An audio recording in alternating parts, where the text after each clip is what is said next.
Hello, beautiful souls. So many blessings to each and every one of you. I had a very short topic that I've been really introspecting and meditating on, and I wanted to just share it with each and every one of you as something that maybe you can bring into your mindfulness today, and that is the topic of labels. This is something that's been kind of popping up quite a bit, and I wanted to bring it to the forefront because, in truth, a lot of what even I present, as far as astrology, human design, the gene keys, the starseed information, understanding ourselves on quantum levels and through multiple lifetimes, can add to this concept or this holding on to or identifying with labels.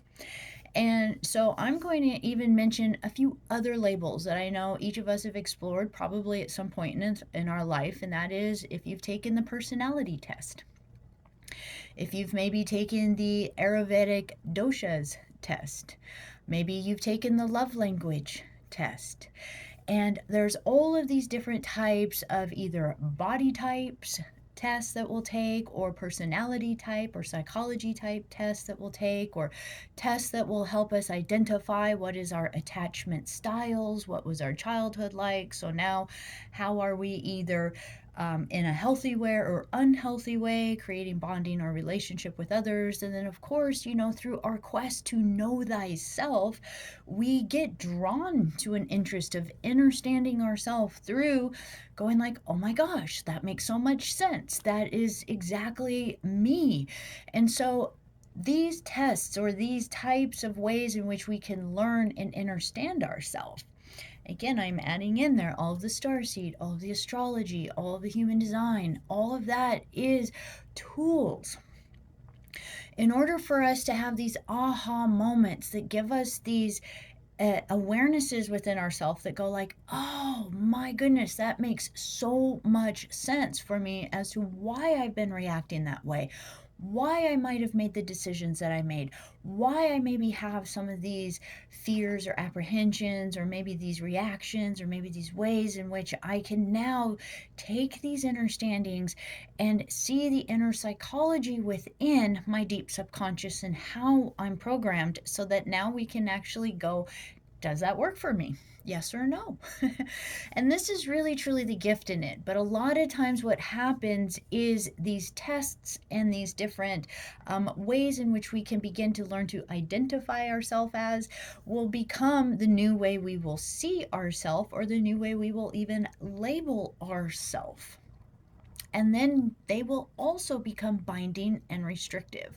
So, within this, the invitation is for each of us to actually look at our language. How are we talking? Are we communicating during our day? And when we do something, do we maybe have the thought or even say out loud, oh my gosh, yeah, that's because I'm this or because I'm that, And there is such a gift, again, to understanding these concepts and these ways in which we function. But truly, what my invitation is to look at that our path of know thyself is so that we can begin to learn the inner workings of our psychology, our subconscious, the mechanics of this body, the way the hormones work, why our chemistry changes our impulses, our desires, and our thoughts, so that as we can see all of the outward influences that are potentially creating the way we're making decisions, we can start to look at all of these outward aspects, understand from the inside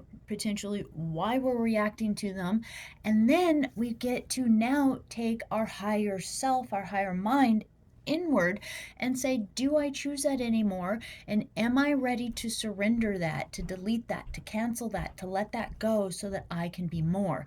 And that what we get to do is learn how this body gets programmed, learn how our psychology and our subconscious gets programmed, so we can learn how to unprogram it, so that we can step out of all of the boxes and eventually all of the labels, so that none of these labels define us, but really they are exactly what they are intended to be, which is tools.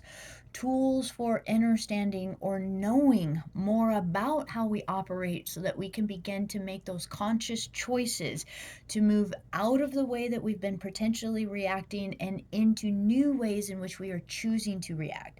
And therefore, I invite this last thought within this, and that is that our brain and our neuroplasticity is actually called neuroplasticity because it is very mobile. It has the capability to constantly change. So, no matter what has ever been locked in from the past, it doesn't matter.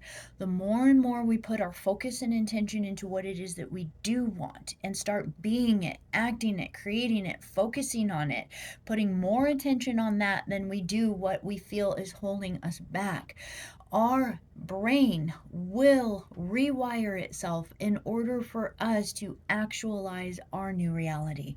And that is so incredible. So I just wanted to give that inspiring thought for today, just that we can all together begin to really focus. What are maybe some of the ways that we are, without even thinking, letting ourselves be led by the labels, and where can we begin to dissolve the labels as any kind of identifying factor, but really see it as just tools of understanding in order for us to create our mindfulness as being creators of who we choose to be. With so much love, thank you so much for letting me share that with you.